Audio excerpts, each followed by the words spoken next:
Thank you for watching the CEO Barbecue. My name is Antonio, and today we're going to be looking for gold and silver in northern Chile, together with Marc Levy, the CEO of Norsemont Mining. Before we get into it, though, I would like to warn you that we have not received monetary compensation for the production of this video from the company that's being interviewed. Please understand that this channel is a business that sells content producing services to companies, which means you cannot rely on this video for research, and you should treat this as an advertisement instead.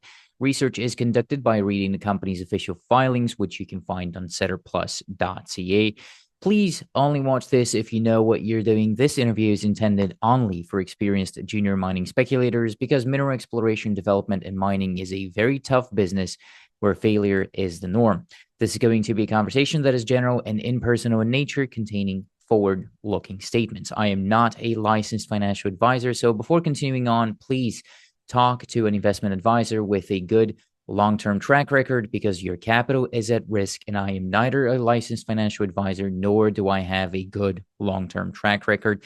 If you're not 100% sure you understand 100% of the disclaimers I just showed you and told you about, please go to the last section of this video and do not consume this content unless you fully understand and agree with everything said therein. That all said, this is going to be a long one, so feel free to use the timestamps provided in the description and on the time bar to better navigate this video. Norsemont Mining is listed as NOM, spelled as N-O-M, on the CSE in Canada, where over the last 3 months, an average of about 80,000 shares have traded daily. The stock's 52-week high is 33 cents, and its 52-week low is 8 cents. With a market cap of just under 16 million Canadian dollars and just under 70 million shares outstanding, today this is a 22-cent stock with a 50 and a 200-day moving averages at respectively 20 and 19 cents. There are 18.7 million warrants outstanding, as well as 5 million options. A bit uncommon for a company at this stage, as well as that there's also a convertible debt note, which is if exercised, it would add another 27.2 million shares. All in all, that's going to count up to almost 121 million fully diluted shares, meaning an increase of about 73% in shares outstanding can be expected if all dilutive securities get exercised, which would then also result in about a 42% ownership dilution. If, and that's always a big if, but if those dilutive securities actually get exercised. About 2/3 of the company is in what I loosely call tight hands, including 25% is owned by institutions and family offices. 28% is owned by the CEO and his family trust. Another 5.6% is owned by insiders, and another 7.3% is owned by the advisory board and the rest of the management team. Moving on, I'll be looking at the financial statement, the latest of which shows us the numbers as of September 30, 2024. So do note that this is not very recent, and look out for a new one yourself, hopefully sometime soon. The asset side of the balance sheet at the time held not much really. It was only about $31,000 in current assets, and so only about $20,000 in cash, although it is worth noting that they closed a private placement after this report was published for about $1 million, and that was back in October of last year, so we can call it 6 months ago. The liability side had in total $5.5 million on it, all of which was current liabilities, and more specifically in the form of account payables and accrued liabilities, the majority of it to the tune of $4.2 million, about $1 million of which is due to related parties, whereas the convertible debt that I mentioned earlier also sat on there for just under $1 million, and part of that is also due to related parties. And that debt, by the way, it's got an 8% annual interest rate, a 2-year maturity, and an 11-cent per share unit conversion price with a 20-cent 2-year half warrant, that is. So overall, not an easy balance sheet situation, and hopefully something Marc and I can discuss later on. Moving on to the P&L, though, for the 9 months that ended on September 30, Norsemont recorded just over $1.2 million in operating expenses, although that does include over $100,000 in share-based payments. So that's not an actual cash payment or an actual cash cost. The actual out-of-pocket cost for the 9-month period came in at about $1 million, roughly. And that would be, again, roughly 47% of which was spent on exploration and evaluation, 53% of what I would call bureaucracy. More specifically, that places Norsemont at an average monthly G&A of about 60,000 Canadian dollars. And the largest chunk of that administrative spend was consulting, professional fees, and salaries, which combined those three, they accounted for about 77% of the overall G&A. Notably, though, there's been a reasonable drop in exploration spending over that period. It's about a 40% drop in a year-on-year basis, as well as a drop in salaries, marketing, and office spend, while consulting and professional fees have gone up a little bit, with no money being spent on marketing and travel over the last 3 months leading up to this report, which is something that, again, I hope Marc and I can touch upon later on in the conversation. So recapping the P&L here in two ratios. I typically do the exploration to administration ratio. It's almost a 1-to-1 split here right now. It's a 47 to 53% specifically. And then I'd also normally give you the drilling to marketing ratio. But again, there was no marketing spent. And there was actually no drilling spent either, for that matter, for that period, because the $483,000 that was accounted for under exploration costs for the 9-month period was mostly property and water rights, as well as stuff like office and salary costs related to the assets. So as you might be noticing by now, this is not your typical financial statement for your typical explorer, and there's a reason for that, which I'm hoping will become clear here in a second or in a minute as Marc and I are going through the conversation. But as always, I do encourage you to go through their full year financials yourself once they become available, hopefully sometime in the near future, and look for those ratios yourself, as I'm not infallible and I can make mistakes in my reading and interpretation of these numbers. So stay on the safe side. Go look at their financials yourself on setterplus.ca. That said, numbers aside, well, at least accounting numbers is not going to be the main focus of the conversation here today as well. We'll mostly be talking about, I'm going to try and pronounce the name of the asset, but Marc, you're going to have to correct me if I'm wrong, but Choquelimpe, which is Norsemont's 100% owned gold, silver, and a little bit of copper project up in northern Chile. This is a historically producing project that's located about 4,800 meters elevations, close to the Bolivian border. And according to Norsemont's recent news, it contains a global mineral resource of almost 2.8 million gold equivalent ounces. That is, though, about an 80-20 split between indicated and inferred ounces. And it's across both the oxide and the sulfide zones of the deposit, which were respectively calculated at 0.17 and 0.28 grams per ton gold equivalent cutoff grade, with the indicated and inferred resource holding grades of respectively 0.83 and 0.69 equivalent gold grams per ton. Of that equivalent size, by the way, about 80% of it, of both the indicated and the inferred ounces, are actual gold, with the rest being silver, and again, a little bit of copper as well. Not much network to speak of yet, but the assumption here is for 80% gold recovery and 40% silver recovery on the oxide tons, and then 90% gold, 80% silver, 75% copper recovery on the sulfide stuff. But again, hopefully something Marc and I can touch upon later on in the conversation. All in all, we've got quite a lot to go through here today, so I better shut up already and Marc, let you do the talking. But first of all, thank you for being here. Yeah, thank you for having me. I really appreciate it. Pleasure's all mine. Of course, I'm looking forward to the conversation. I've seen you doing the rounds, and there's something we'll talk about as well. But this is your first time on the CEO barbecue, so there are 10 or so obligatory smell test questions, if you will, that we'll have to go through here today. With the first one being about yourself. I mean, I see that I looked at your history on Stockwatch, and I've seen that you've been involved in many companies and sectors kind of over your career, including there's obviously mining, but there's also tech, there's finance, there's agriculture, there's even a marijuana business that you were involved in starting. So what makes you the right person for this job specifically now in exploration development? Sure. I mean, I've been involved in the mining sector since 2003, primarily focused in South America. And that was the first company that I actually ever ran on my own and founded myself, was Norsemont 1.0, as I label it, which was a Peruvian asset called Constancia, which is not that far away from our current project, just above us in Peru. A large copper deposit that we bought from Mitsui and Rio Tinto, and we advanced it to the point where we sold it to Hudbay for 520 million in 2011. And during my tenure, I was trying to buy. Really liked copper. I have an affinity towards copper. I'm a copper guy originally. I wanted to acquire another copper deposit similar called Petaquilla because I thought they were highly undervalued. Couldn't get the CEO to agree to a share purchase. And so I acquired a majority stake of a fund that was the largest shareholder. And I became one of the largest shareholders of Petaquilla and kind of took control, put my team on the board, lawyer on as corporate secretary, and CFO on there and basically had the CEO running it. And we ended up splitting the company into a copper company and gold company.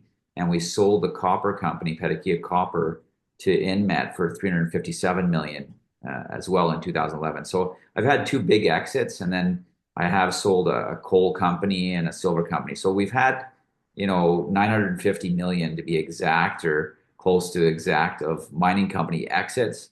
And of course, yes, I've been involved in tech, agriculture, and marijuana business. I was one of the founders of a very large marijuana company in Canada, one of the largest actually now. Um, so we've had a lot of successes.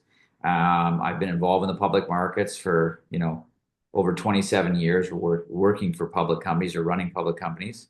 And we also expose our own capital and align ourselves with shareholders. And we feel that the mining sector is the right place to be right now for the next while. We may have got in a little early in 2019 when things were a little bit tougher. But we feel this is the right place, the right time. And we also feel that, the team we put together with this asset, I'm, aspiring to be able to create a bigger exit than I ever did before. So, my personal goal is sell a $1 billion company, which I haven't sold a $1 billion company before. Hmm. Well, that's an interesting coincidence because you say you've been doing this for 27 years, and I've been trying to speak for 27 years. I've not yet been too successful at it, but that's one similarity that we might have. You say you've got a couple of large exits, and they've been large in absolute terms, as in the amount of money that you sold them for. What about your shareholders? Who made money on those deals? Was it mostly early shareholders who got in? Did everyone make money? Like, what did that look like in terms of, again, thinking about dilution and that entire process? Sure. I had a lot of smaller retail investors alongside me in my first go, and didn't have a lot of institutional until the property was a bit more mature. And then we got involved with a very good institution out of Australia called Sentient Group. They became one of the larger shareholders and supporters, and wrote some big checks for me when I needed it. And in the end, everybody made money, whether you came in at $4 or you came in at 40 cents. We sold the company at $5 a share, and everybody did very well. And that was in 2011. We were actually on the chopping block trying to sell the company in 2008. I guess now that it's history, I can talk openly about it. But we had, every major buyer from a country at our table, and we thought we were actually going to sell it for, the board was anywhere between $8 and $10 a share. So we were thinking that we might get closer towards $1 billion exit back in 2008, and then the wheels fell off the market, and we had to kind of hunker down and keep moving forward, right? So, but fortunately, everybody did very well, and I am proud about some of the retail investors that I guess went very long with me for a while and made a lot of money, made changed lives, which is something I'm personally proud of, right? You take someone, I can use an example. One of my earliest investors spoke to his wife. I remember he went all in, 50 grand. He was a manager of a courier company, just a regular guy. And he wrote a big check in our first round. And, it was a lot of money, and for him, obviously, and at the time for our raise. And he ended up turning his 50 grand into 4 million. And obviously that made a big impact on his life in 2011. 4 million bucks in 2011 is a lot more money than today, but it definitely made an impact on him. And we've had a bunch of guys like that. So, and I'm happy about it. Now we have a bit more institutional family office we tend to deal with. We're very, I would say we're very weak on the retail side of the equation, which is why we want to get out here and tell our story. Hmm. I think it's fair to say that you like starting and running companies. Essentially, that's what it comes down to. That's what, at least what I'm taking Yeah. away from what you're saying here. What are you doing now? I mean, is Norsemont your only thing, or how much of your time goes into Norsemont, again, private or public companies? What else are you doing? Yeah, I guess 90% of my 24 hours goes into it. 10% of the family is what my wife would say. But Norsemont's my primary focus. We do have investments in other companies, but Norsemont's my largest investment of myself and my family and our family trust and my wife, my sisters, my mom, all of us, my son. This is our largest investment that we've ever made in my career. We're invested for about 9 million total, which is, I think, a very unique and rare situation for a Canadian listed company. You rarely run into somebody who's got seven figures in their own deal. It's quite a unique situation. I know there is one Visla Silver, a company that I like. I think the founder behind it, who's a big boy, has got over 6 million into his, but that's $1 billion deal. It's a little bit different category. But yeah, we've got a lot of money invested. This is my focus. This is where I make our family the next tranche of money, hopefully, and build a success for all of our investors. So we're aligned. When you say 9 million bucks, is that the amount of money you've personally put in as in cash, or are you counting for what the value of the shares is today? Yeah, the value of the shares would be worth less than 9 million. So It's that's the money that you've cash actually we put put in. in. It's hard dollars. There's no free shares. I'm not telling you I have 50 million shares at 20 cents worth 9 million bucks. We've paid for every share. We stepped in because we financed Norsemont in 2021, 2020, 2021, between 40 cents and $1.60, with most of the money being raised at $1 plus. And we came in at 75 cents and $1 pretty heavily into the deal. And then we did do a big purchase to average down. We bought 6 million shares at 50 cents off of the people who originally sold the project to us, Copec and escrow. So that was kind of where we really doubled down on the project at that time. We thought that was a good value. So yeah, we're out of the money, but it's hard dollars in. Sorry, Dave. So you got no founder shares? No. Okay. And I do see that you've been doing a little bit of recent open market purchases as well here in the SEDI filings. Do you have the capacity and the desire to keep doing that, or are you kind of stretched at this point? I mean, what I'm really trying to figure out here is, are you going to be supporting the share price? Are you going to be on the bid over the of the upcoming future? Yeah, so myself personally, because we were in the middle of doing our resource estimate, I've kind of been blacked out from touching the market for quite a while. And obviously, once we released that, the next day I was able to come into the market, and I had permission from my board, so I was started to step in. And I've got other board members that have indicated that they're interested to pick up a position in the market, so hopefully they step in as well. I will be participating on a regular basis. Our family trust and our family has been purchasing in the open market for the last 3 years to average down, because we were sitting at $1 cost basis, and now well, a year ago we're at 67 or 72 cents depending on the account, and we're averaging down. I think we're sitting on a global average. I think we're sitting somewhere in the vicinity of about 40 cents, 41 cents a share. I do the math at the end of every year. The purchases you saw, I was averaging down in my TFSA and my RSP because they have $2 cost basis. So I figured, doubling up the position and at this price would bring my cost basis down. So yeah, we will participate, and I'm hoping to see other insiders of the company now that we are allowed to participate in the markets. Well, staying on the topic of incentives, because that's really what I believe that's one of the most important topics in finance, definitely in exploration development, but that's what I'm after here. So kind of understanding the incentives. Do you or any of your colleagues, any of your family members or whatever, personally own a royalty on any of these projects? No. Okay. Talking about incentives, how is executive compensation here structured and determined? I know there was, that convertible note. There's some payments that you want to take in shares, but so first of all, how do you determine the size of it? I mean, what are your KPIs? Are they tied to share price performance, discovery, or a sale, or something else entirely? And how do you plan on taking money as a salary given the financial situation of the company? Yeah, so when we were running out of dough, we were running out of money, and the market started to turn, but we didn't know it was going to be a longer term situation. we basically cut all the executive salaries. So any salaries that you see and talked about being paid are legit. Basically, their salaries being paid into Chile. So the people that are on the ground operating the property there.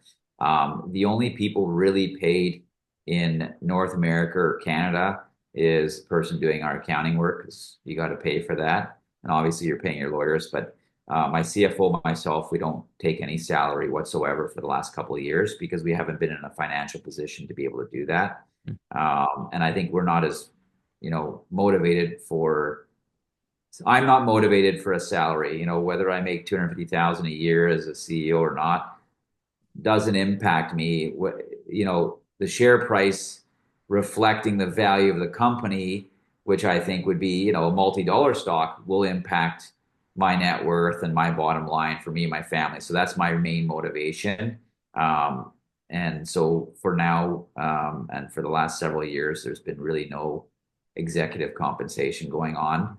And I've been the one, through the last 3 years of a tough market, my family and myself, because I know you brought up a lot of the debt.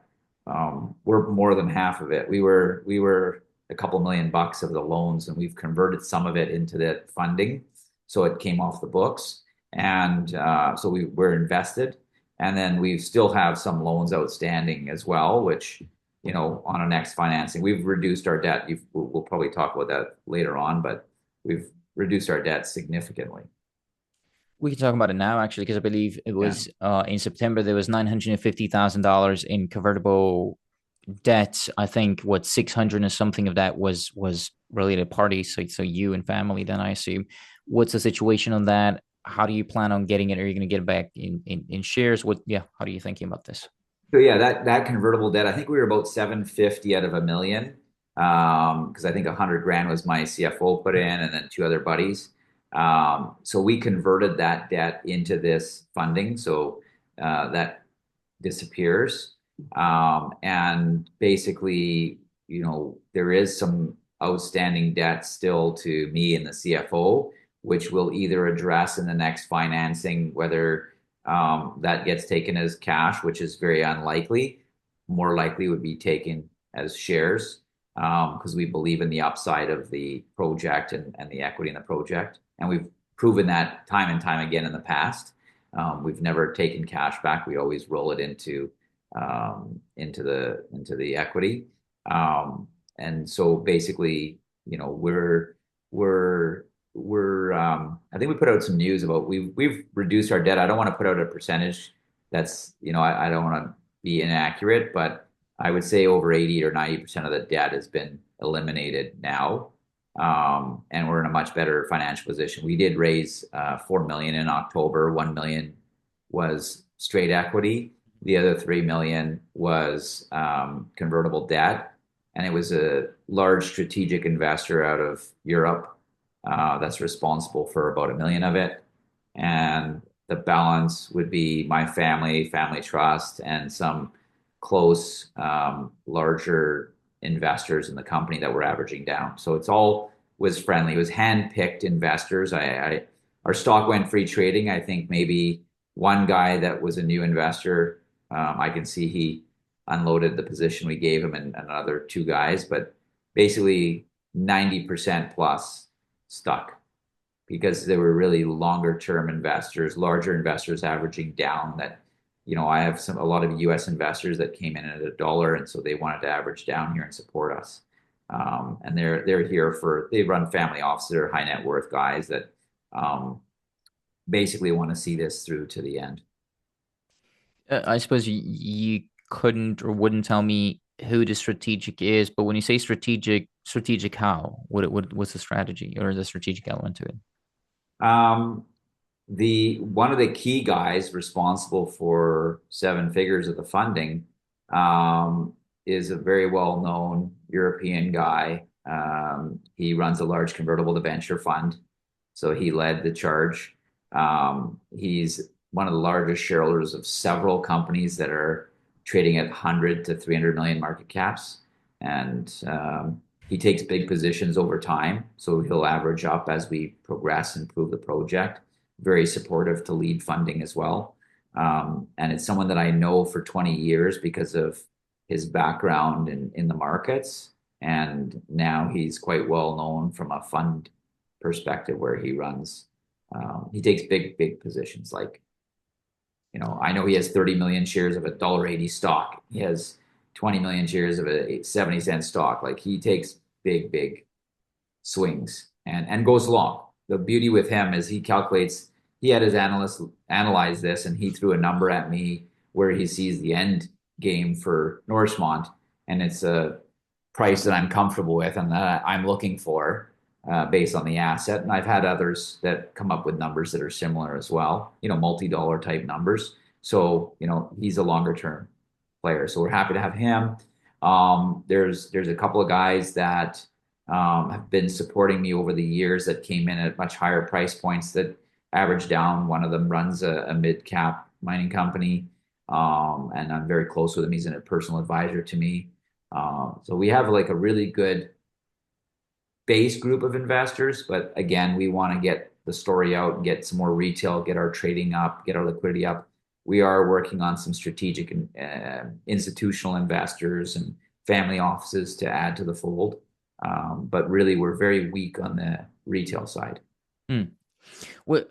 So it's strategic from the perspective of what future financings you would expect these people to keep stepping up. That's what you're saying here. Okay. Yeah, Well, we have a dozen guys that step into every financing we do. So it makes up a good part of the funding.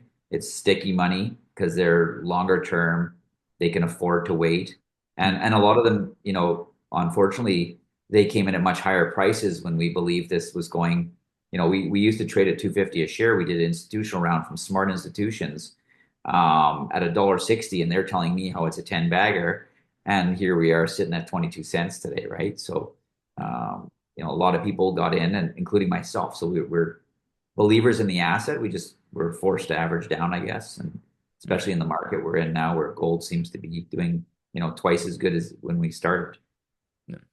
and then you're left now with how much money do you have right now? What about 3 million then of that financing left or something like that?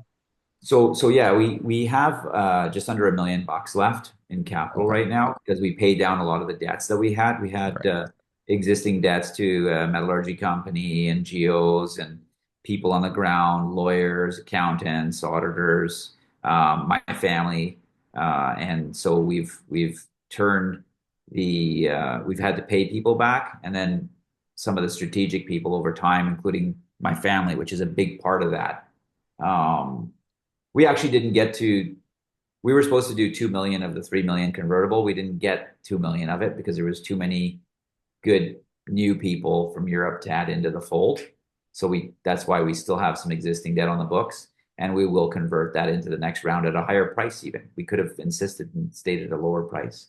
But yeah, so we're under $1 million. We originally raised this capital to really get our resource estimate out to market. And we've got a metallurgical report that's being worked on and compiling all the old metallurgical data and some of the stuff we've done new to try and give us an indication of a path to go down for the future on the metallurgical side. And there was some obviously smaller geological stuff that needed to get done on the property of organizing some of the quality assurance, quality control that was needed for the 43-101 resource.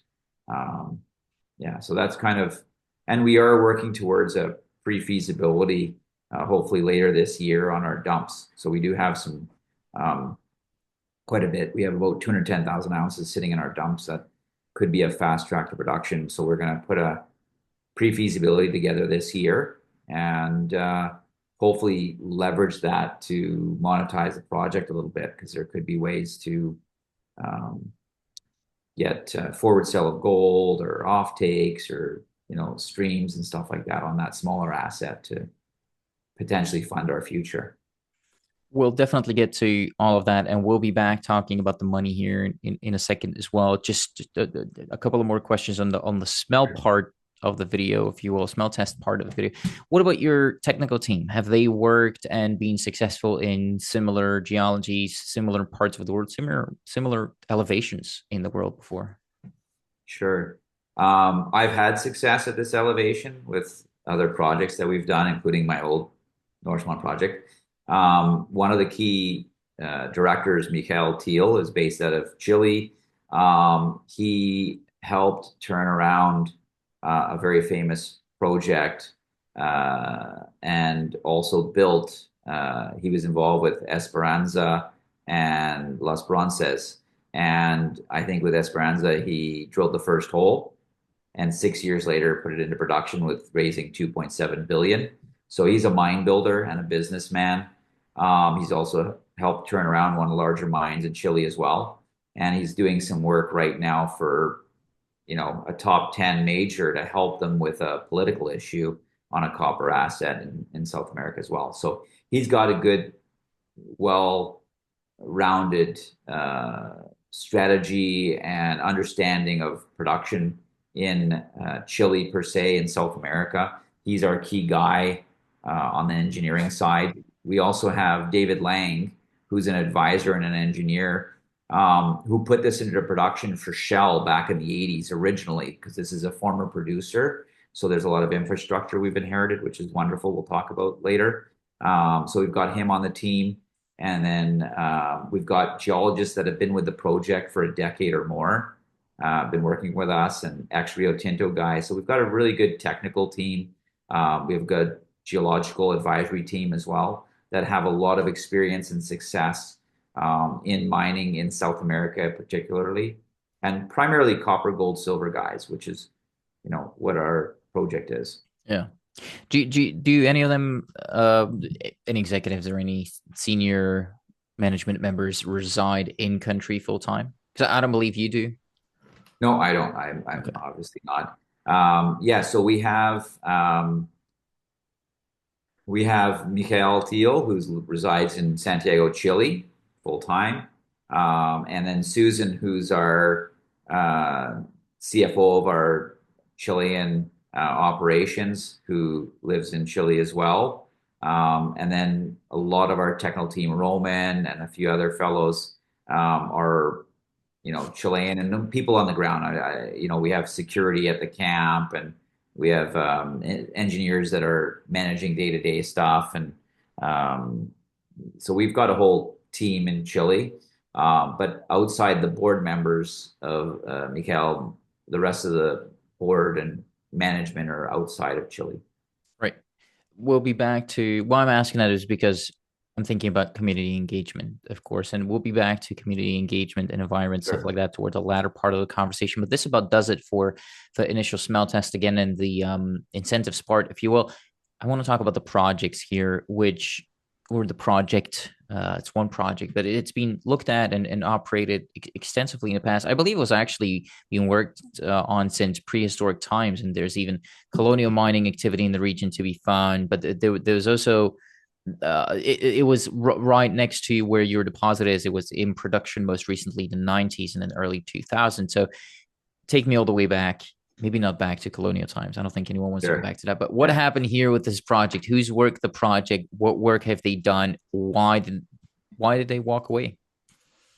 Yeah, so the original owner, Shell, the big company Shell, put this into production, and primarily it was an oxide producer, and they were producing multi-gram gold, and hence why our dumps are like zero point 0.8. Our dumps are very high grade. Most people don't believe the grade because I'm like, well, 4 grams was high grade back then, and 1 gram was low grade and not economically feasible. And I guess Shell put it in production, and Northgate Minerals had it in production, and Copec. And I guess, in the early 90s when gold went to $300, the project wasn't feasible anymore. So it was put onto care and maintenance mode.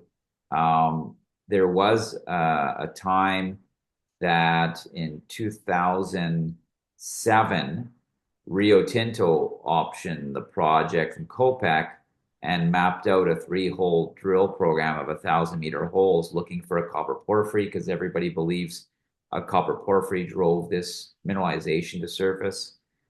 It's a high sulfidation epithermal system, which typically the engine that drove this can be a large porphyry. And so they drilled 3 holes. Copec drilled the holes after, and missed. They found some porphyry mineralization, but they didn't hit the jackpot they were looking for. And that's another reason why we acquired the project as well. And because there's newer technologies that existed only in 2010 and above. So yeah, basically Kopek owned the asset. We got introduced to them in 2019. They were selling two gold assets in Chile, this being one of them, and I thought the best one. There was a lot of drilling already done, infrastructure. Where do you find the best gold mines? The previous gold mine. Um, and so they were investing into copper actually in Peru, right near my old project. So Kopek, was selling these off at the bottom of the market after keeping in care and maintenance for a number of years. And, we saw the opportunity to acquire for a discount to the market a multi-million ounce resource and infrastructure that's worth 150 million according to David Lang, one of our engineers, and there's probably $50 million of today dollars in drilling. We have 140,000 meters of drilling, so we thought it was a good deal at the time, and we're now in the process of de-risking it. Was it when you acquired the project, was it a competitive process? Were there other bidders, or how did the deal come to be? Like, why were you offered that deal, or how did you build the deal in the first place? Sure. So I guess one, people knew about my success in South America and Peru, particularly, so I know how to operate given the success we've had, the team we have. There was a bit of a competitive process, but it wasn't extreme. There was two or three other bidders, to be honest, at the table. We had, a good relationship with some of the lawyers involved that, gave us some good guidance, and we put forward an offer that made sense, a cash and equity um, offer to Kopek. They wanted the cost basis off their books at the time because they were primarily focused on copper as well. Even putting this in production, when to put a dent in their, they do 22 to 24 billion a year. So if this produced 100 million, it's meaningless. But they're looking for much bigger opportunities. So A, the timing, and B, I think the team we had and the relationships we've had with some of the people involved in the process that helped us win the project. I want to talk about what the specific business strategy here is for you then, and why you even got into that process in the first place. I mean, I guess it's a little more complicated than your typical explorer, where it's often, make a discovery that's big enough and interesting enough to attract a major, because this already has, it has a discovery on it. It has a resource as mentioned earlier, but then nobody's trying to buy it off of you. Like, nobody's making a run at you right now or anything like that. So do you want to grow and improve the project and then find a buyer, or will you be trying to bring this thing into production yourself? Yeah, no, that's a great question, and we've had some knocks on our door, to be very upfront with you, in the past, during some tough times, and even more recently. But we think there's a long ways to go here, and I think we've passed the tough part. The last 3 years have been really, really tough to raise money, tough to get any action. We were having some very difficult, challenging months where we didn't know if we were going to make it or not, right? Now we've turned that corner.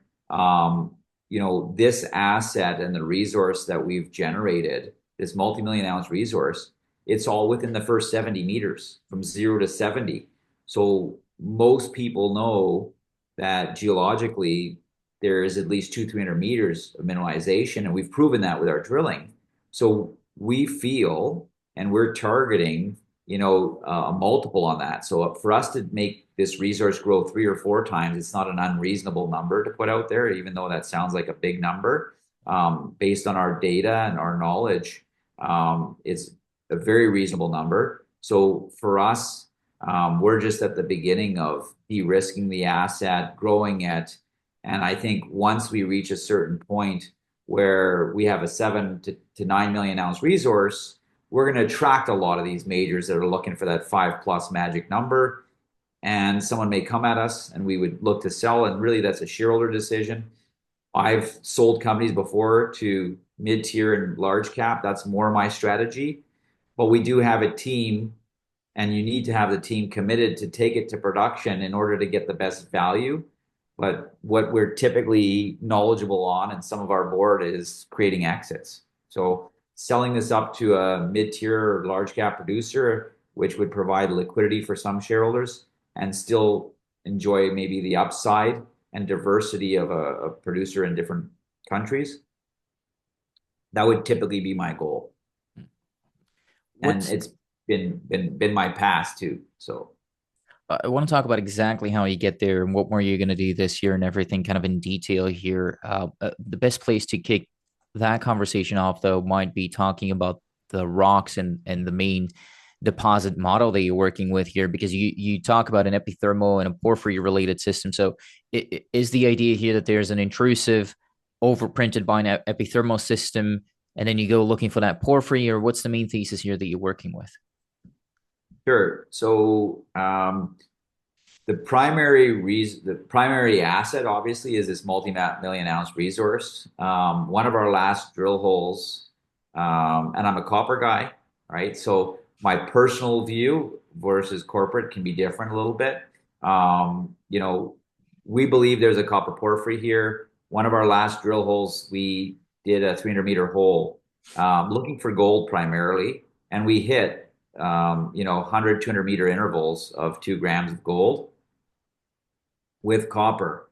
And at the bottom of the hole, we actually hit 6 meters, 9 meters of like 3, 4, 5 grams of gold, which is really high grade at those depths.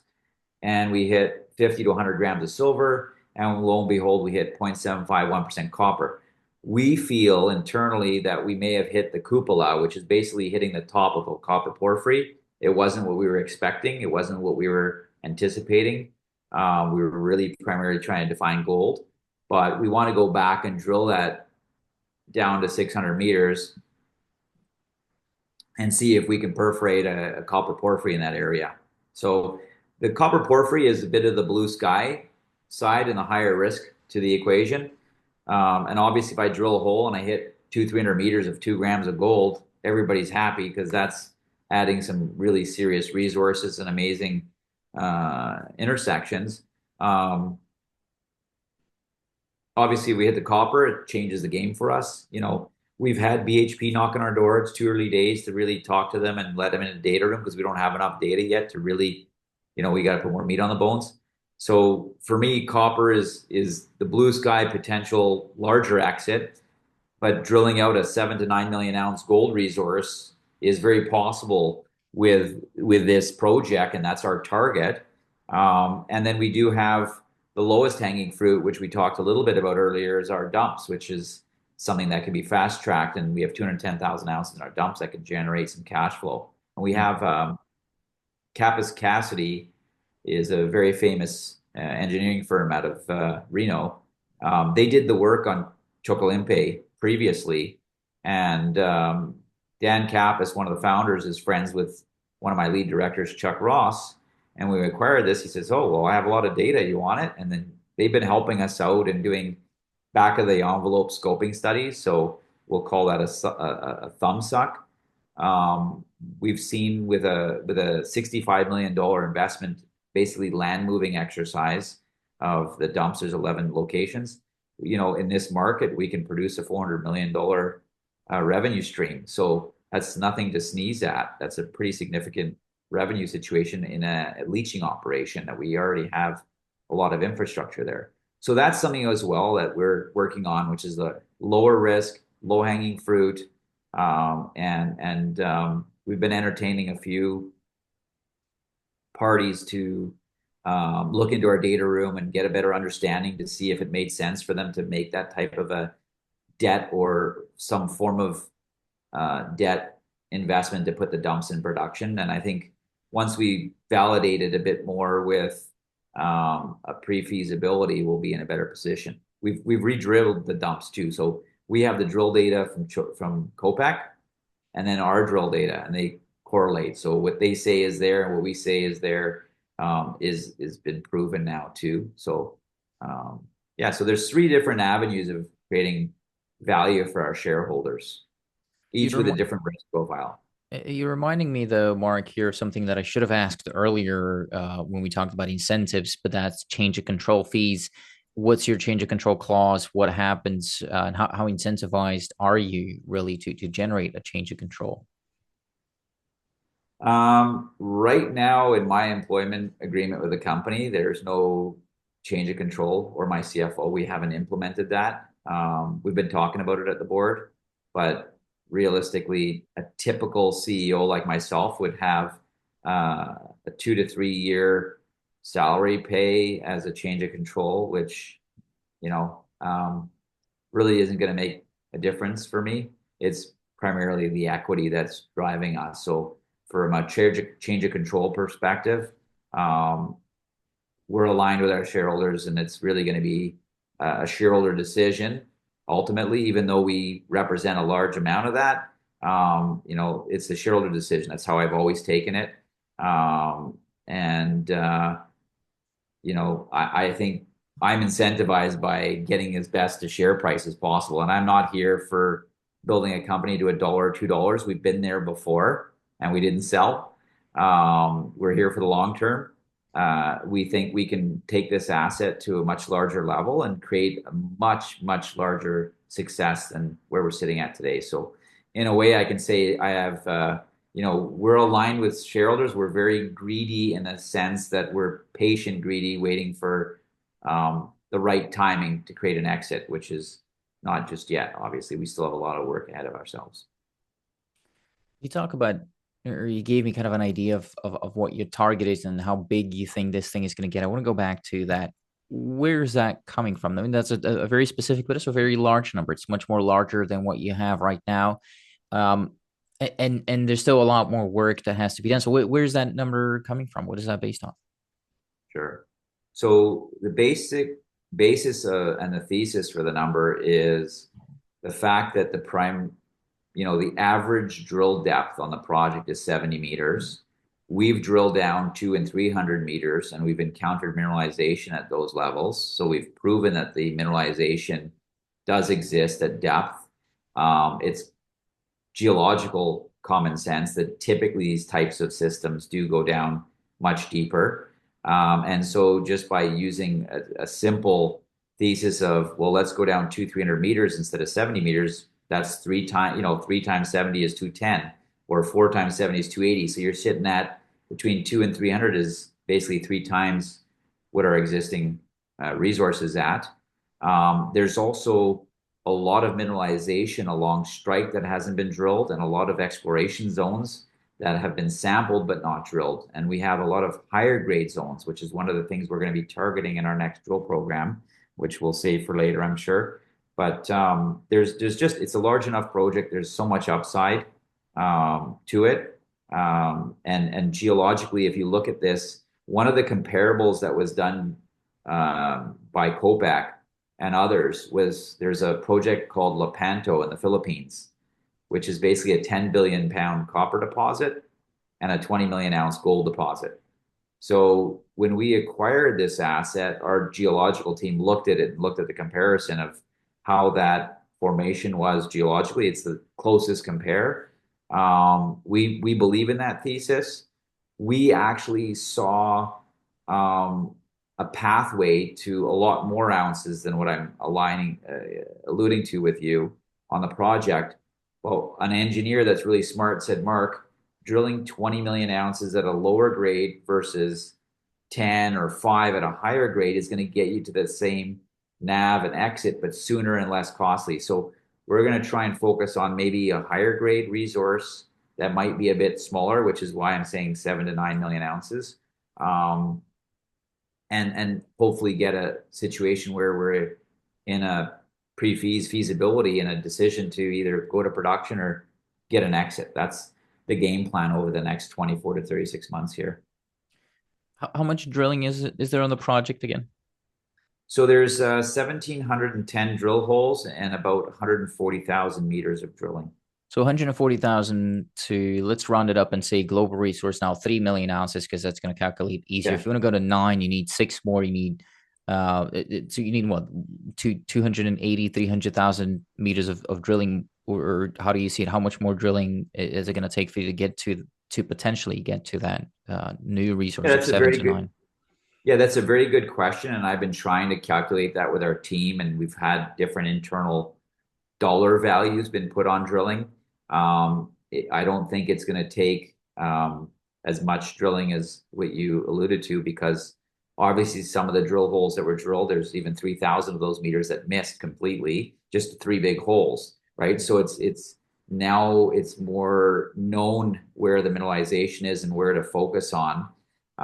We don't have an exact dollar amount, but what we know is the next phase of our drilling, which is about a $2.5 million US drill program, to really delineate higher grade zones in oxide sulfides.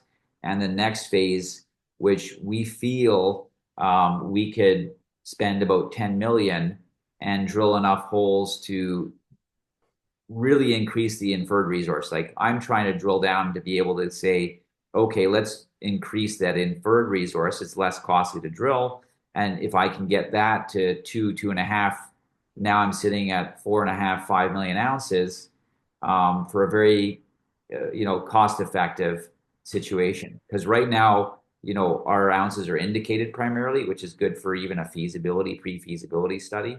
And then, as you said, 20% is it inferred. So I don't think it's going to be too costly to prove up the next several million ounces on the project.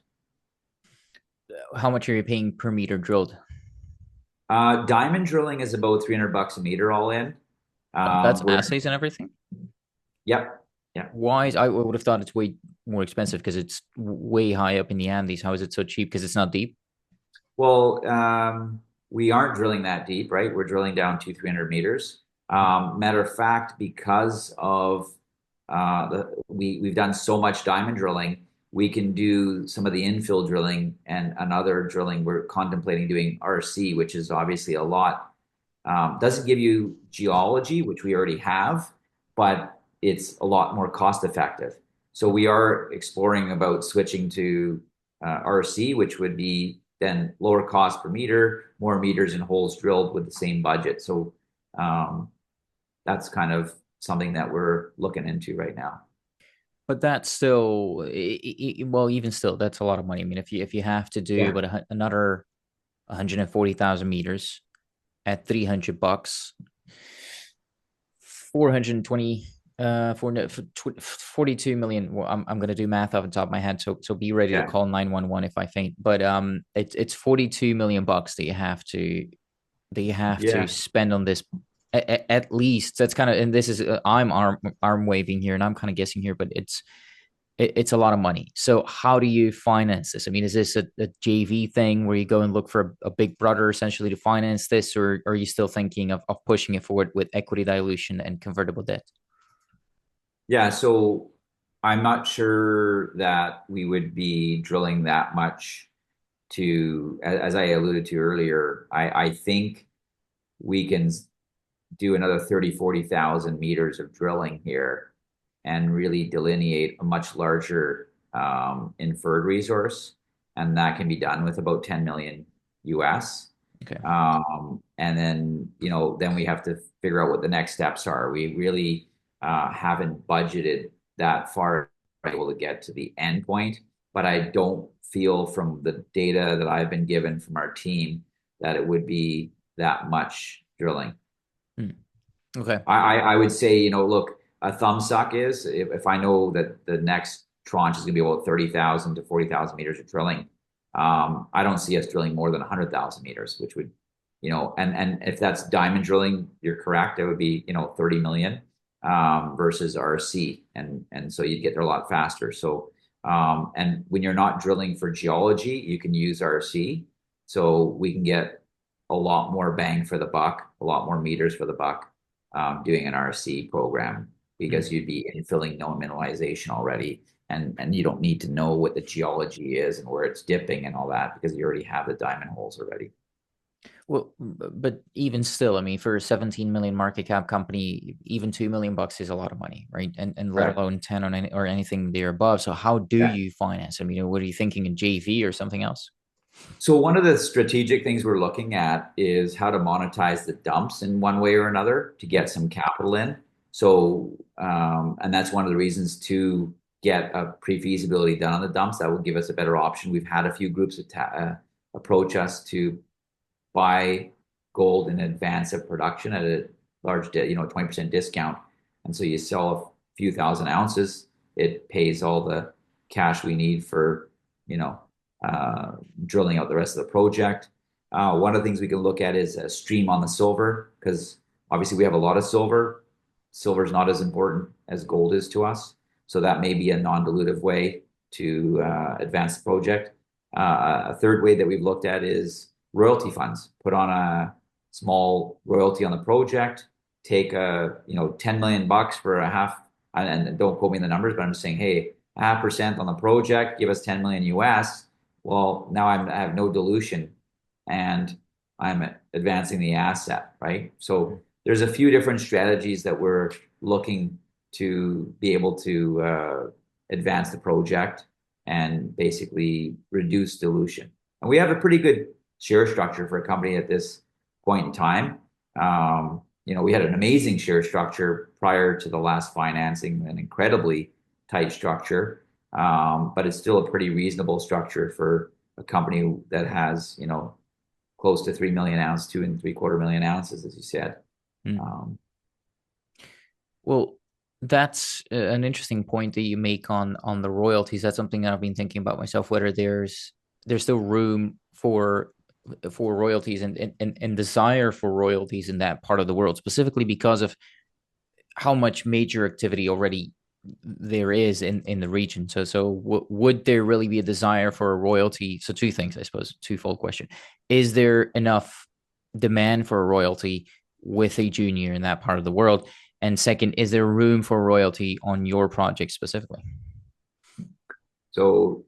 yeah, there is demand. We've had several people in our data room that approached us, and we've also approached several royalty companies, and they were waiting till we get a resource out. My personal challenge with a royalty is they want typically a royalty on the whole project. And if I can say to you, well, I've got 2.7 million ounces, but I think there's 3.5. Okay, give you a royalty. There's not that much upside to it. When I say there's a multiple on it, that's where the royalty needs to be negotiated. Where if we deliver, a double on the resource, we have a right to buy back half or a reduction or something like. Because I wouldn't want to give away too much. So, but we do see interest, and we still see a royalty. Any reasonably structured royalty would allow us to advance the asset with a lot less dilution than an equity funding. A lot less. Like it's, as you can imagine, it's if I using today's price, if I had to raise 10 million to do the next 40,000 meters and get it towards 5 million ounces, I'd have to give away a third of the company. With a royalty, if you gave a 0.5% of the project, that's a lot less than 30% of a company.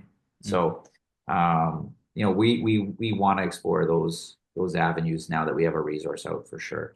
And there are some other strategies leveraging our dumps. There may be some potential where an offtake that has the right to acquire the gold produced from the dumps or some form of a stream or debt on the dump. So we're looking at ways to avoid dilution.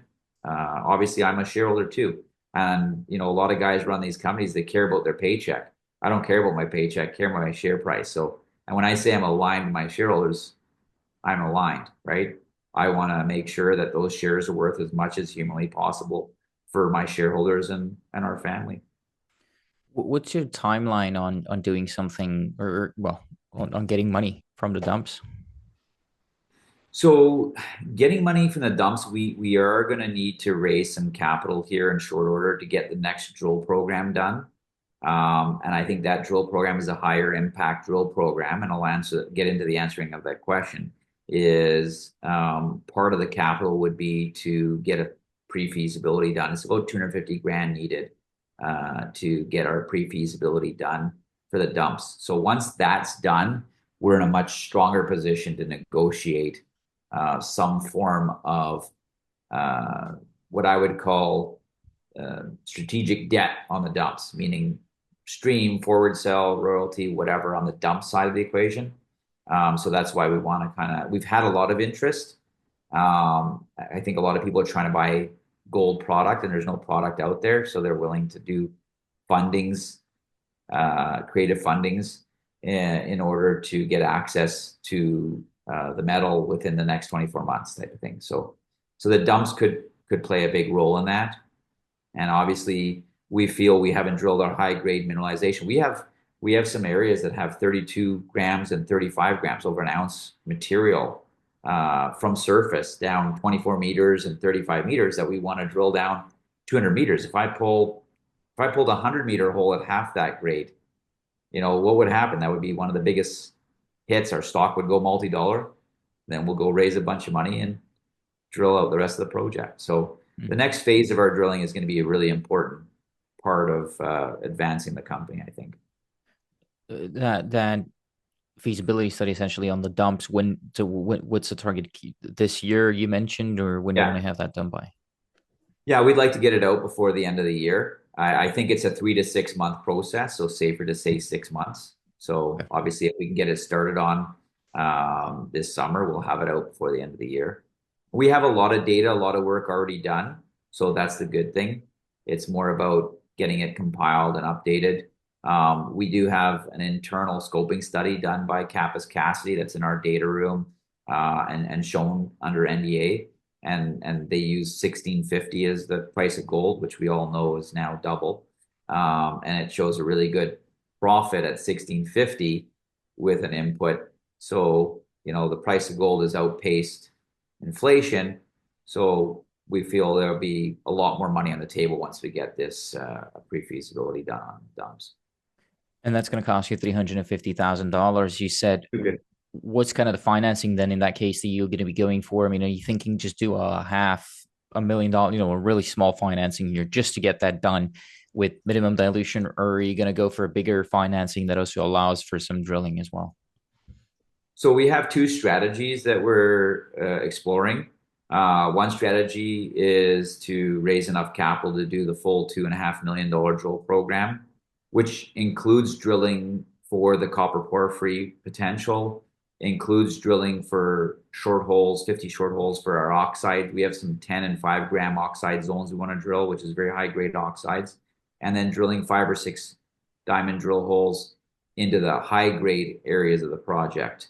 The alternative to that is to raise a little less money and do one component, which is the oxide zone, and go out and raise 1.5 million, do the oxide drilling, start the feasibility going on the dumps, come out with some results on the oxide mineralization drilling in short order, and see how the market reacts from there. Right.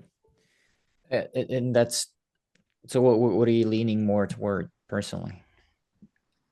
I think if we raise enough capital to do the full drill program, after what I've seen for the last 3 years, the dilution would be mitigated by the fact that we'd be able to pull some pretty significant results out that we would be drilling in the most highest grade areas of the project that we've never drilled before. So if I issue 10 million shares instead of 5 million shares, and I pull a, you tell me what would happen if I pull a 100-meter hole of an ounce of material, that would be biggest hole pull out of South America that for sure that month and that maybe this year, I would say. And I think our stock would, go multi-dollar because of it. So for us, that small amount of dilution isn't really going to have a big as much impact. And after seeing what I've gone through, I'd rather get the project moving forward, and I would rather raise the money to build the whole thing. What's your timeline again for that? When ideally, when do you want to have that? When are you drilling? When are the assays coming? Yeah, so we have some reports that we're working on, metallurgical work that needs to come to the market, and we have an engineering report that's looking at our existing plant. We have a 3,000 ton a day plant, so we haven't talked much about the infrastructure we have. And so once those come to light, we'll be able to make the decision of the path to go down and hopefully see some positive reactions in the market. We do have enough groups that are, I guess, interested to fund our next work program, but I'd like to see some further information come to market to hopefully garner a better valuation in the current environment we're in. Um, and our drill season, really, we can start drilling basically next month. So from next month till the end of the year. So we have a little bit of time, but we don't want to wait too long. How long is that drill program going to take to complete?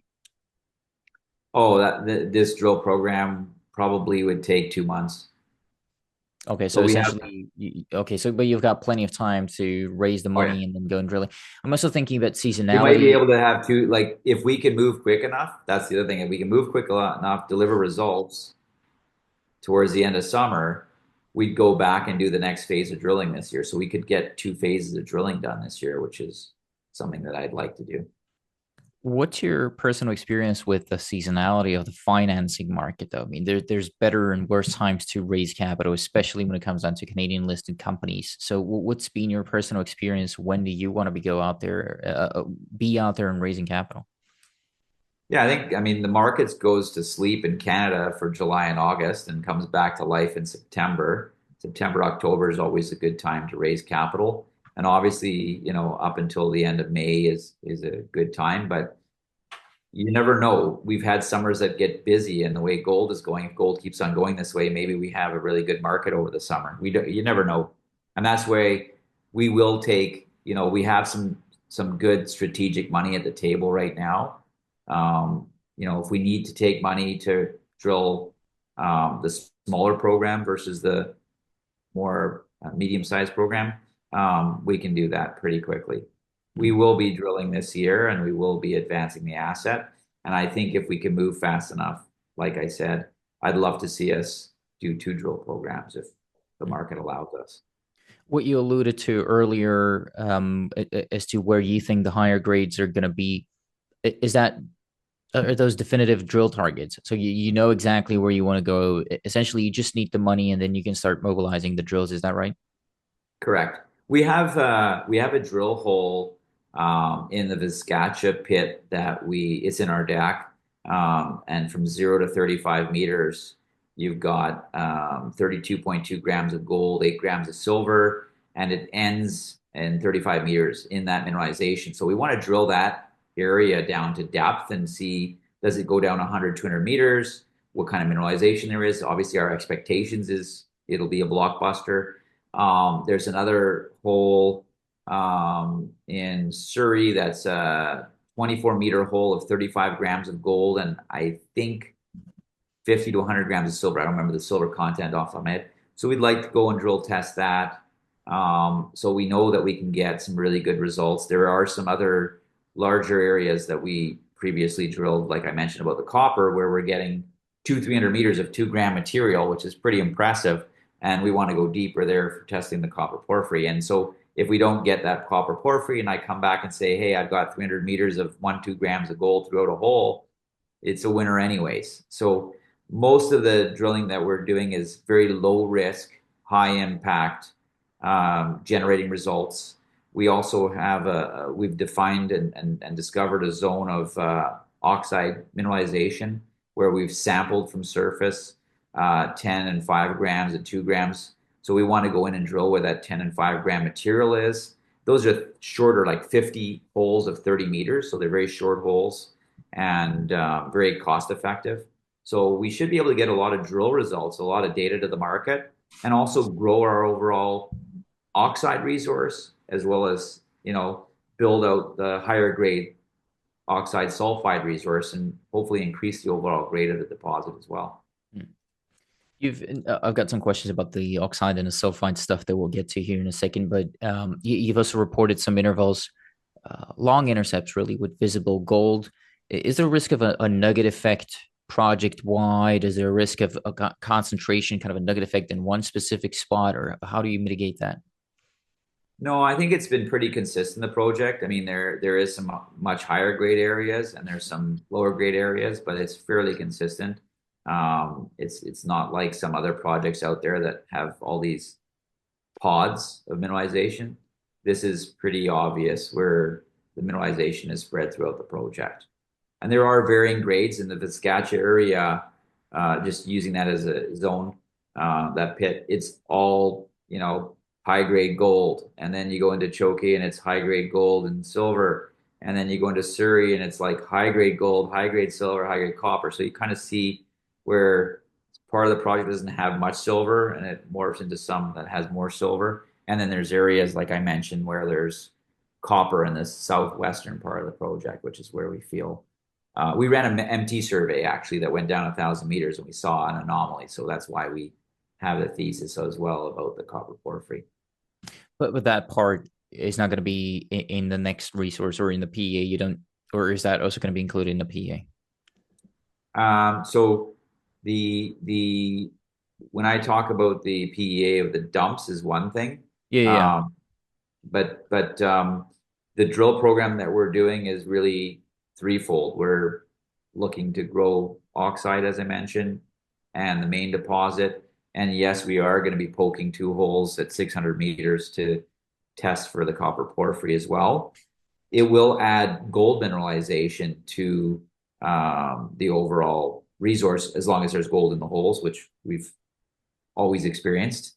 So I don't know if that hopefully answered your question or. Well, no, I'm thinking about, and it was assumptuous of me, but I was just assuming that all the work that you've been doing now, you're going to be working toward a PEA. So I'm thinking, what's going to be in that PEA? Which zones are going to be in there, and stuff like that. Yeah, so I mean everything would be in a PEA, and obviously for when you talk about oxides, primarily you're leaching oxide, so you're not recovering copper. So if you look in our current resource estimate in the oxide mineralization, there's no copper. Mhm. You'd need to be in the mixed or sulfide zones is where you're processing in a The different manner and extracting copper from it. So in a PEA, you put everything. right. When do you want to have that PEA out by? That's a really amazing question. And it's a bit of a moving target because as we can put out a PEA a little bit prematurely, but if we're hitting some really good successful drilling, you want to keep on drilling.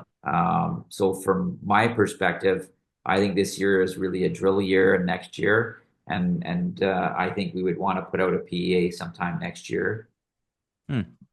When you say on sometime, the what overall resource, right? overall resource? That's exactly what I'm wondering about. That's good. Would you think that the cutoff grade for the PEA is going to change relative to what you had just published in April? I mean, I don't know that, and that's all dependent on the price of gold as well. Um, you know, the cutoff grade, I would like to see maybe I'd like to see the overall grade of the project move towards 1 gram. It's just a number that people use. The beauty of our project, though, is all this resource is at surface, so there's not a major strip ratio. There's not a lot of waste rock, so it's like it's a very unique opportunity, a good situation. And knowing some of the areas and the grades in those areas, I think we can really increase the overall grade. Whether the cutoff goes up or down, I think that was more to do with the price of gold. Because I think we had an internal resource estimate previously that wasn't published in 2022, that was not fully paid for yet and didn't get used using a lower price of gold. And the overall, so the resource was a bit smaller, but a higher grade because you use a higher cutoff, right? And usually we publish a table. So in our report, there'll be a table because someone might say, hey, Marc, well, it's not a gram. It's like, okay, well, we're 2.74 at zero point 0.8. You want it to be a gram, we're 2.5. What's the difference? If that's going to make you feel better and sleep at night, and we'll say we have 2.5 million ounces a gram, you could use whatever cutoff you want. And that's the beauty of putting all the data out there. Each banker, each, company can go or investor can look at it and determine what's the best cutoff to use for their own, perspective. What makes me sleep well at night, much to my wife's detriment, is good metallurgy. And you're doing metallurgical work. What did you say right now? When are we going to see some of those results? Sure. So talking on metallurgy, I learned a lot from a gentleman named Joseph Keane. He was a legend in metallurgy that worked with me on my first project, so that's why I learned a bit about it.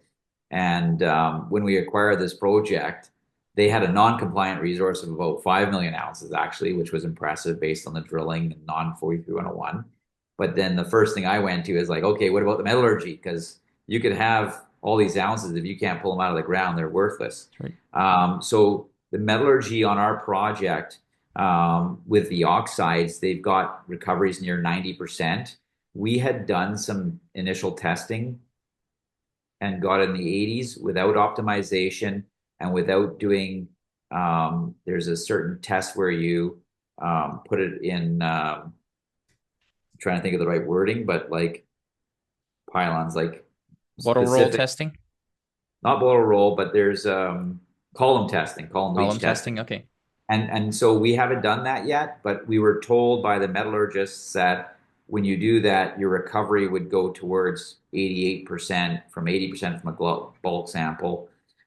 Historically, the project did have 90% recovery, and then in flotation they had 87 and 78% gold, silver. So metallurgy for the project itself is not an issue.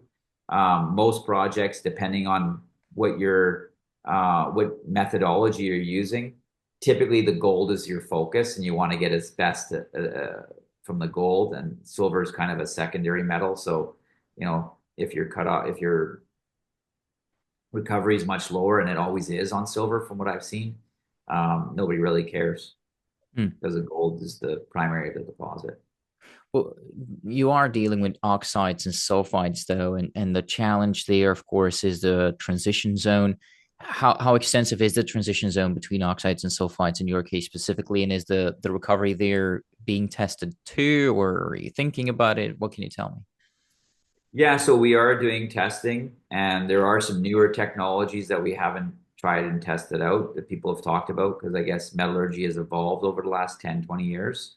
Um, we are we have a metallurgist that we've hired that's compiling all the previous metallurgical work and reports and the work that we've done, and then they're going to give us a path to do more metallurgical work because obviously, if you can bring something from 80 to 88 or 88 to 90, that 1 or 2% additional adds a lot of value to the project. So we're hoping next quarter we'll have a report out and be able to give an indication to the market of what I guess the past of the project is from a metallurgical standpoint, and of course a bit of an indication to the future of what other ideas or tests or technologies we want to try out to see if we can better it or optimize it.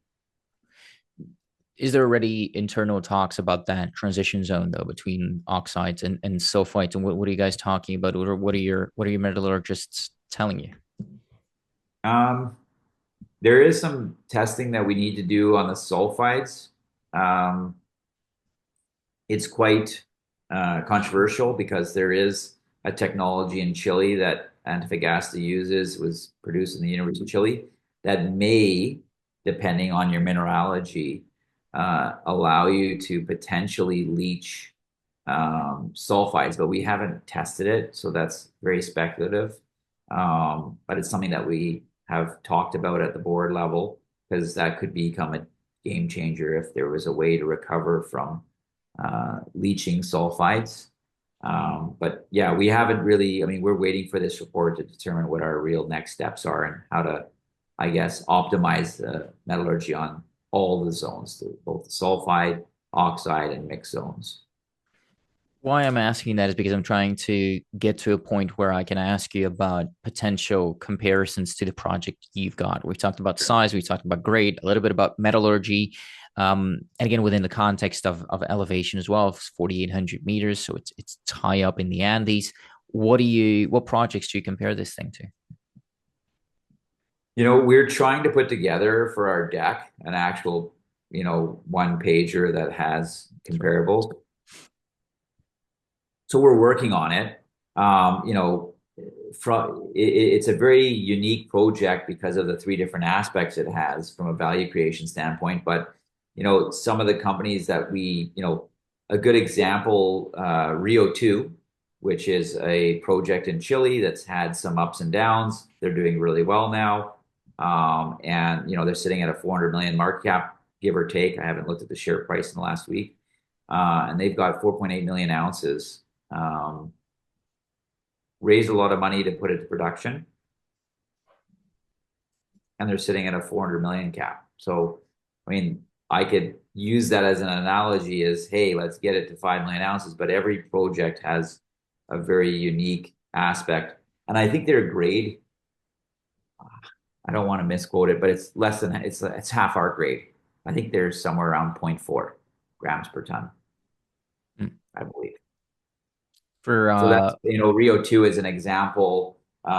There's another company called Tesoro Gold I know we looked at, but I think the resource is really small. I think it's 1.5 or 1.4 million ounces. So it's, half of ours, and they've got a 45, 50 million market cap. So we haven't really done a table, which we are trying to figure out who the easiest compare is, because there's not a lot of guys in northern Chile like us. yeah. So we have to go step into other countries maybe to pull some better comparables. You may have some ideas too. I'd love to hear your thoughts. Well, I've spoken to Alex Black of Rio 2. So Phoenix is 0.4. They're a little bit lower than you. I think they're 45 or 4,600 meters, something like that, if I'm not mistaken. Yeah. Of course, much more advanced, and the metallurgy is done. So that's kind of the thing there. And there's water that I spoke to him about. I want to talk to you about as well. But what I'm really getting at here, or in terms of comparisons, why I want to know more about that is because I'm thinking about operating costs for moving a ton of dirt, or what's the estimation of what that might look like for you, again, specifically within the context of elevation. Yeah, so I mean, look, operating in Chile, Peru, Ecuador at these elevations is not really an issue. Drilling is not an issue. And managing, my old project sitting at 47, 4,900 meters. It's in production. So I don't think the elevation is an issue. You brought up water, which, good point, but this is the previous producer. We have four wells, of which one is used really. So we have more than enough flow for full scale production scenarios. I don't know the cost of what transportation is, but one thing that we have an advantage is we have power that's been brought to the camp previously by the previous operators, right, for production. We've got roads, we've got backup generators, we've got a lab, we have a 35-man camp we refurbished. We have a 3,000 ton a day mill that needs a little bit of polishing that we're working on engineering report for that. So we've inherited, a big amount of infrastructure being a previous producer, which I think would reduce our capex and timelines for production because we're not having to pave roads. We're not having to do 10 miles of power lines or something like that. So I think we've got, it was estimated by David Lang, I think in 2021 or two, we did an interview. It's been a while. And I know he publicly stated, oh yeah, they've inherited about 150 to 175 million of infrastructure. So that is going to be a very valuable piece on when it's time to make a production decision.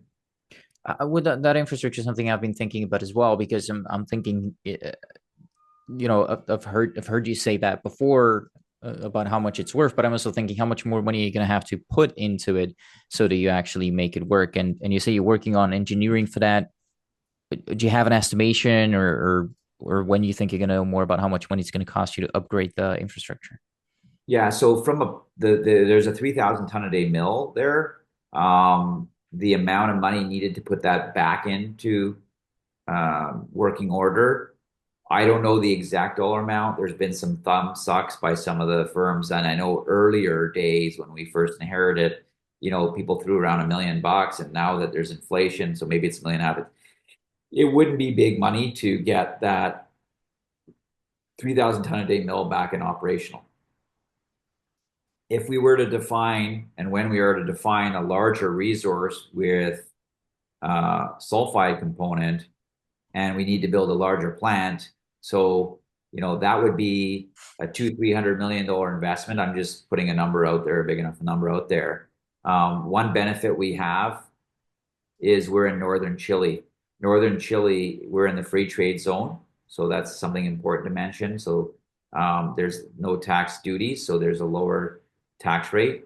And then I have a 30% tax credit. So if we were to put 300 million in to a big processing plant, we would get a $90 million tax credit, which would increase obviously our IRR, payback on capital, and time to payback. So we're in a very unique situation because it's a very economically depressed region. We're really the only game in town. Like they want to create meaningful employment, which, you talk about the local and the community.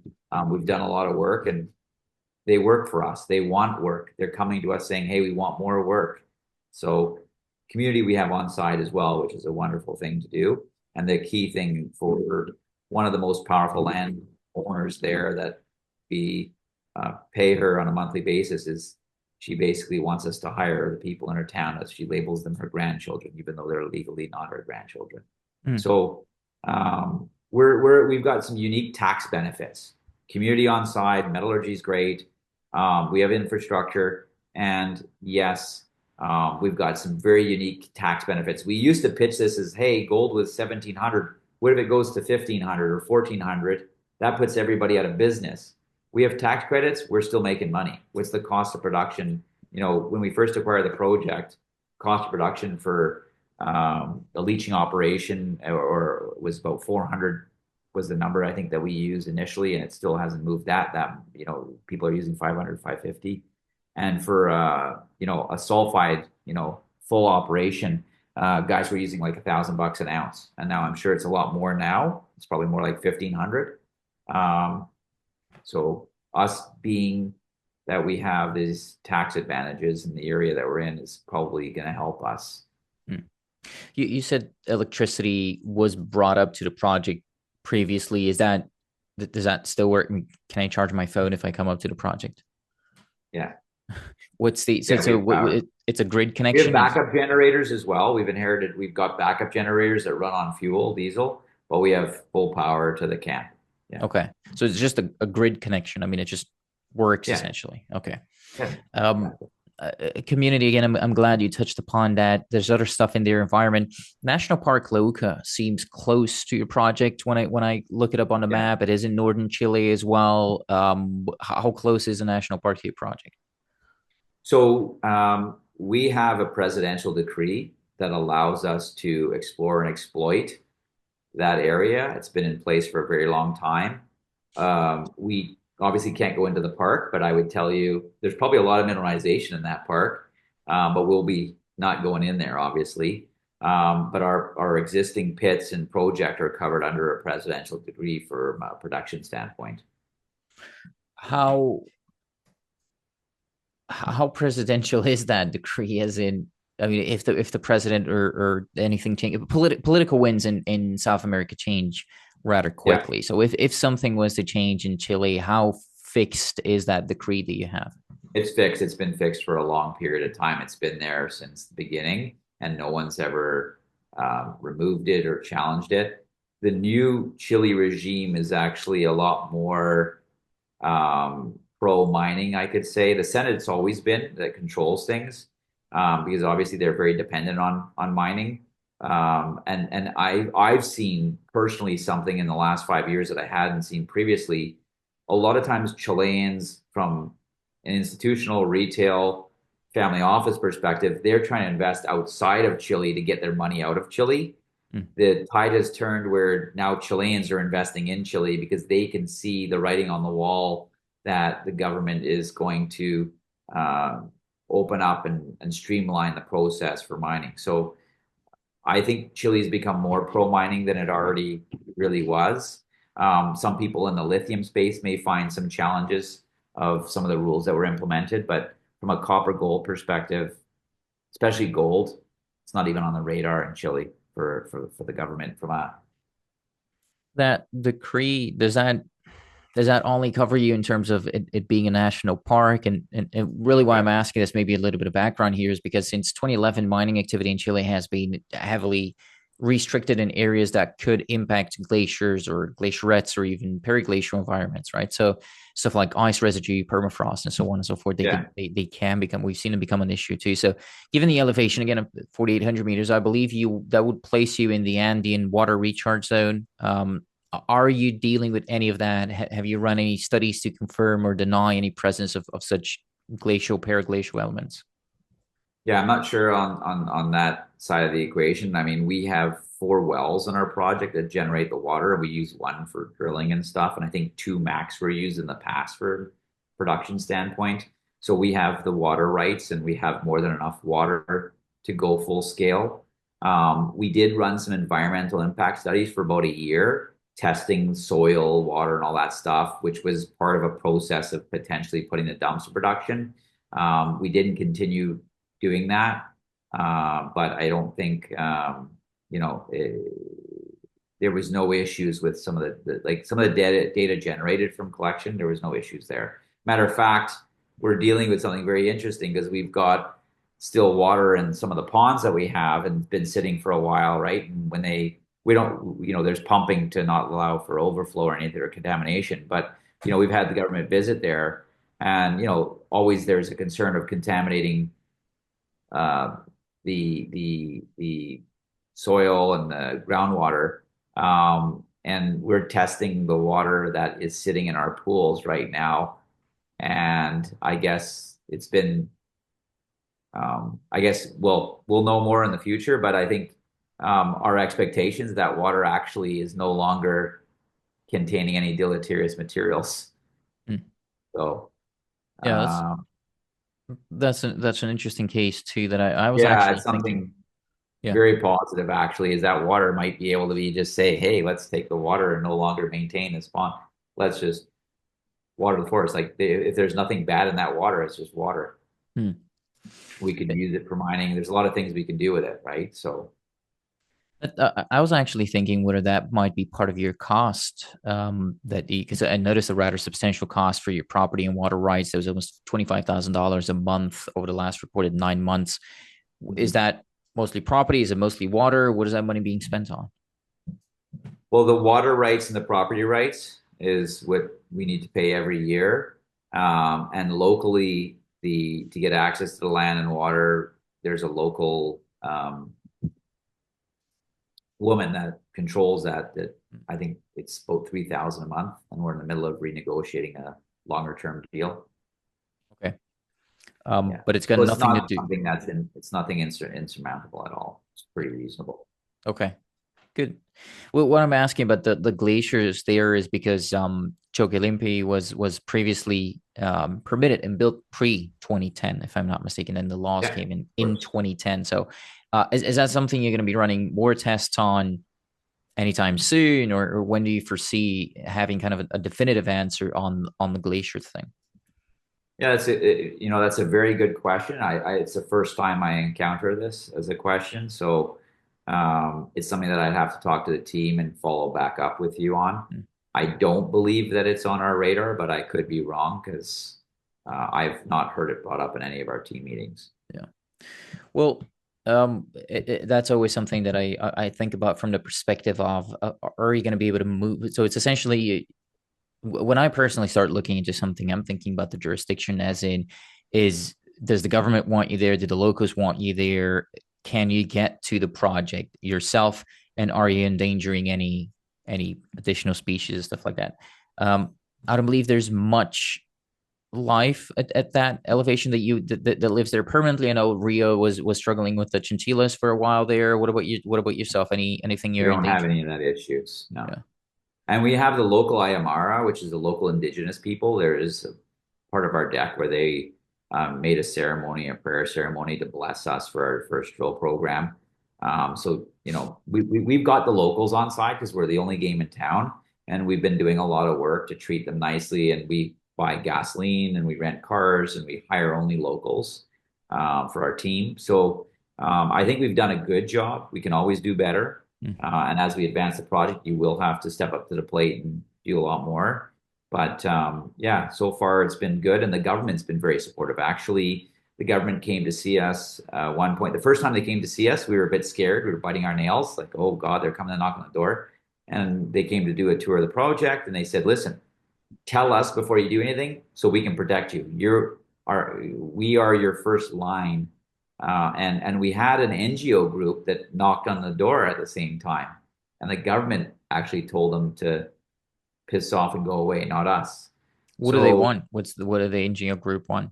when we first acquired the project, there was an NGO group or two that reached out to us, and they were looking for, I think it was 200 iPads so that they can educate people about the area, both the flora, the fauna, and everything else.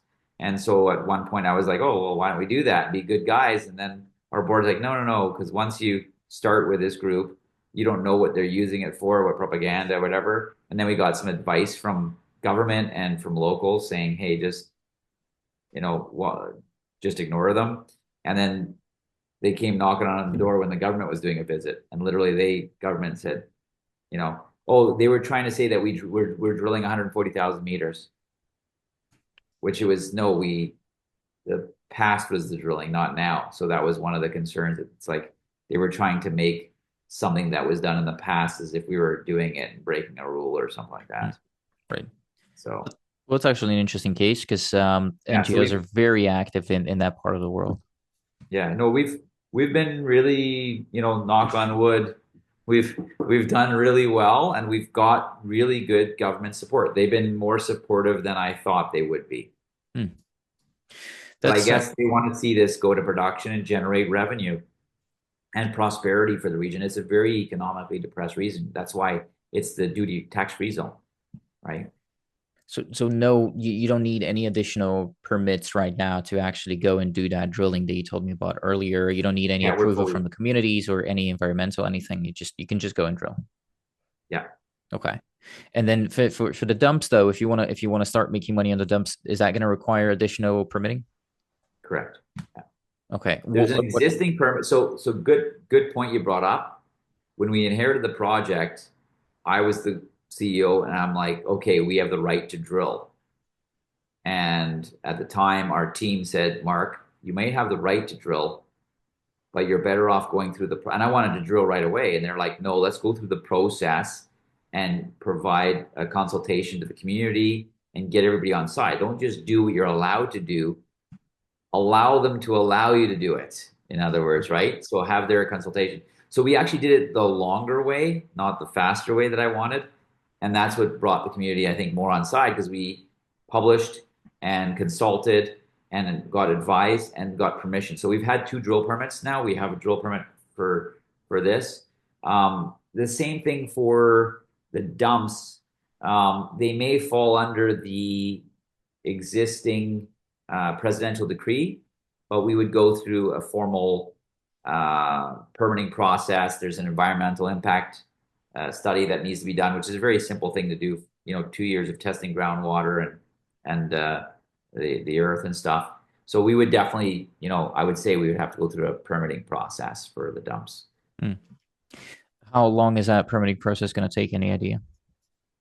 I know that we've talked about how quickly we can put the dumps in production. There's an internal number and there's an external number, but I think I'm comfortable saying 2 years just to make sure that we have enough time to execute and not have to worry about overpromise and underdeliver. Well, on the topic of promising, actually, and I don't want to waste your entire day here, so we'll keep it moving. But on the topic of promising, I've seen that you've done the rounds a little bit. You've done some interviews, none of which, as far as I understand, including this one, none of which were paid, as far as I could tell. But you did form a partnership with what you call it. You essentially started working with a marketing group late last year, which you paid $120,000 for 2 months, that being December and January, if I got that right.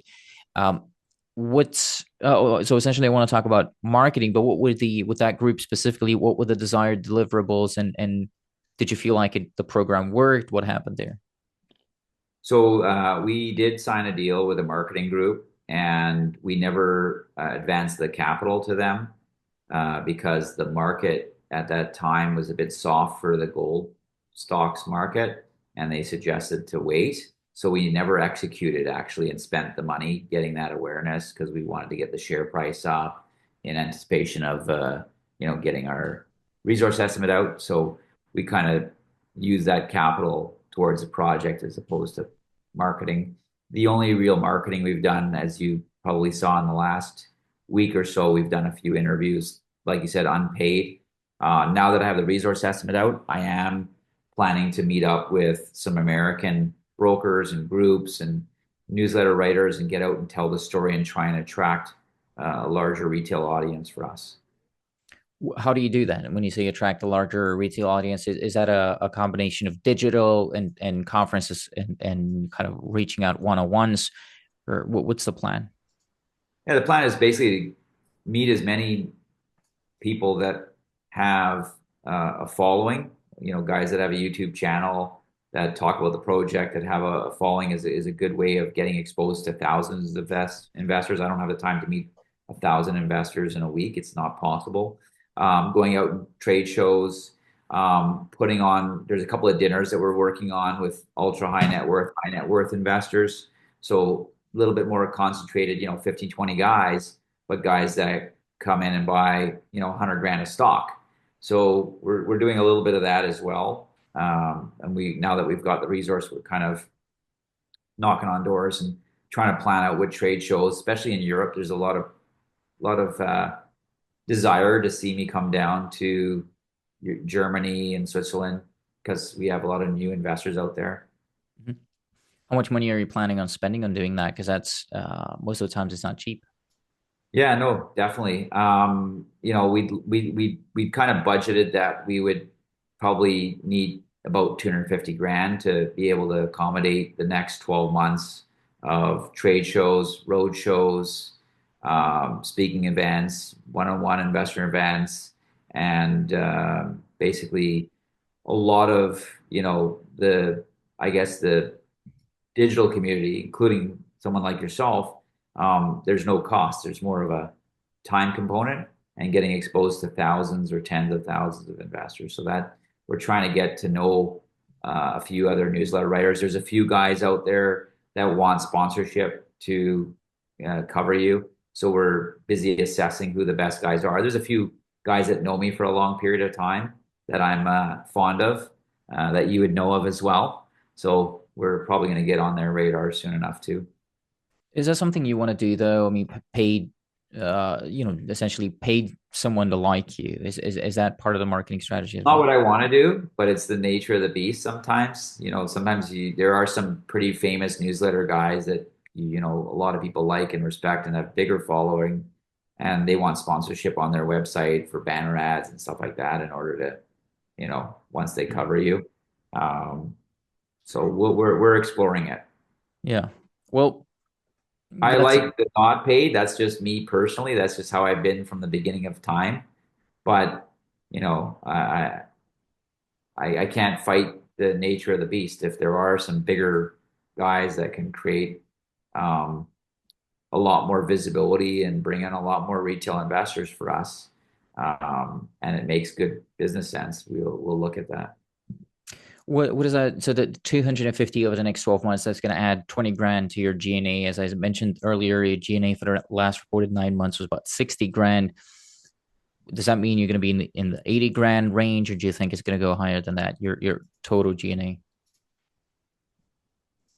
Well, the 250 grand that I anticipate us spending over the next year is primarily it's going to be travel because a lot of times you need to go to these speaking events or other expenses like putting on very commonly in Europe is you put on a dinner for 20 people, you pitch the people at dinner and get, a few investors out of that and generate hundreds of thousands of dollars of either buying or interest or millions of dollars of buying or interest in your market or into a funding if you're in the middle of a funding.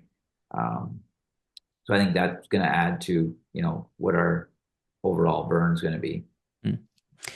Well, we've been at it, Mark, I believe, for about an hour and a half, maybe a little bit more, actually, looking at the clock here. What is And I understand you've come to present kind of a bullish story, and when you go out there and market that, that's kind of your your job as a CEO. Yeah. But what's something that keeps you up at night? What are the main risks here? If you had a magic stick, you could just wave it at a problem, make it go away. What would you wave it at? Good question. I guess because of the experience I've had over the last 3 years, and it's something that I haven't experienced much in my career since the beginning. Um, Access to capital has been really a stranglehold for a lot of junior companies and ourselves. We got caught at the wrong time at the wrong place. And so I think, getting access to capital solves every problem out there. I don't foresee issues, with our metallurgy, with drilling results, with water, like all those wonderful check boxes is checked on this project, which is why I like it and why I've invested so much of our money.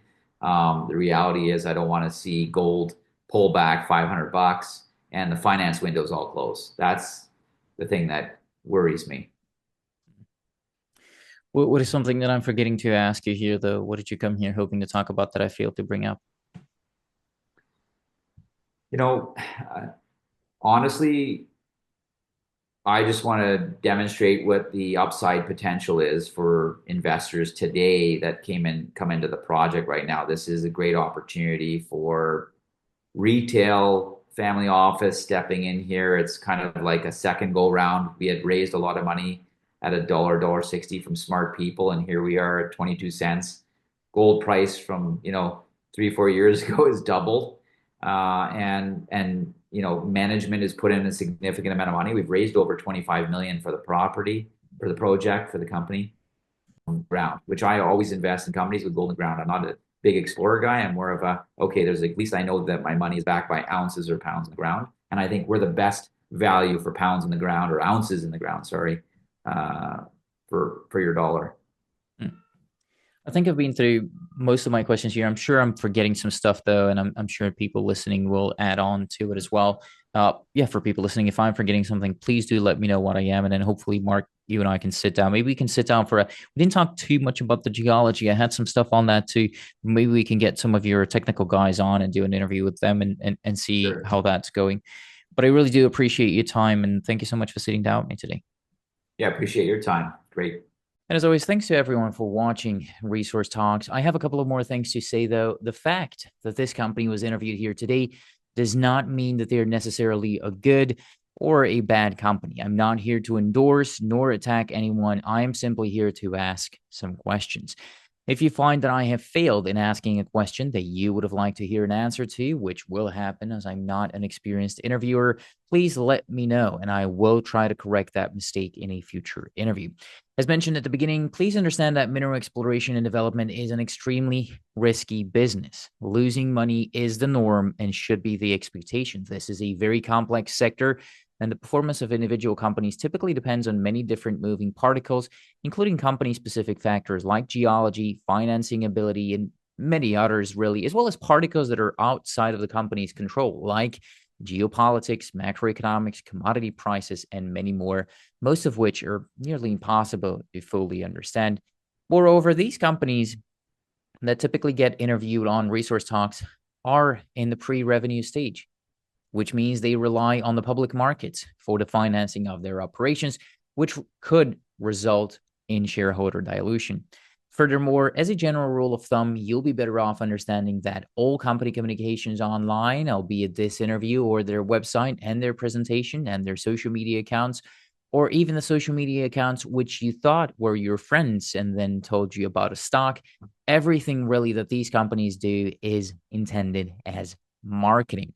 And although I do not make buy or sell recommendations because there is a clear conflict of interest given the nature of my business, many out there do. And you should be aware of that inherent bias and you should be careful out there. That bias is not always going to be clearly disclosed with everyone out there. So it is safer for you anytime you're watching any type of company specific content to approach it with a dose of skepticism and assume that the party telling you about it is biased in at least some shape or form, because there will always be a bias. Again, albeit clear or not. So always ask yourself what the incentive of your counterparty is and never rely on them regardless of their incentives, but instead double check if what they're saying is true, again, by using setterplus.ca. The fact that I have no idea what I'm doing should already be clear to you at this point. I am not saying this to make jokes or laugh with myself. I just simply do not have a long enough track record of consistent investment profits. So I should, under no circumstances, be considered an authority on anything. Again, although this may sound amusing to you, believe me, it is not amusing and it is not intended as a joke. I'm simply pointing out a fact and warning you not to rely on anything I do or say. Unfortunately, at least to my understanding, nobody out there has any special abilities. The CEOs do not possess any superior knowledge, and they cannot know about what will go up, what will go down, or what will go in circles. Some people even believe that to be rule number one on Wall Street. Nobody really knows.